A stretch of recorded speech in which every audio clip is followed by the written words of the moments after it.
ঈদের পর বাজারে আলু পেঁয়াজের দাম বেড়ে গেছে। সরকার তেলের দাম 4 টাকা বাড়ালেও এখনো খুচরা বাজারে আগের দামে তেল পাওয়া যাচ্ছে। টমেটো শসার দাম কমলেও ফুলকপি বেগুন সহ কিছু সবজির দাম বেড়েছে। মাসরুর শাকিলের রিপোর্ট।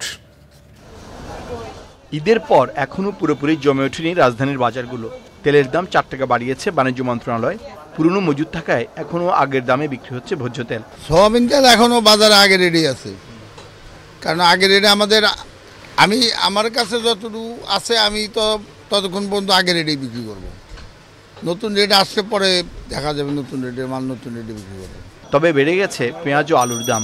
দেশের আলু হলো 45, 44 পাইকারি বাজারে, আমরা বেশি 50। আর পেঁয়াজ হলো পূর্বের বাজার 55, 60 আছে। আমরা যে আলু হলে কেমনে কইতাম, এটা আরত দ্বারা কইতে পারবো, বড় বড় স্টোর যারা পার্টি হেরা কইতে পারে। ঈদের পরপর মুরগির দাম কিছুটা কমলেও এখন আবার বাড়তির দিকে বেড়ে গেছে। ঈদের পর কত বাড়বে? 360 টাকা চাইলো, 350 টাকা রাখছে। কেজিতে 15-20 টাকা বাড়ছে। তারপরে সোনালি 350।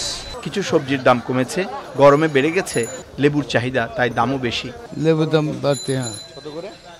লেবু হালি আছে, একটা আছে 120, একটা আছে 100, আবার একটা আছে 50, একটা আছে 60।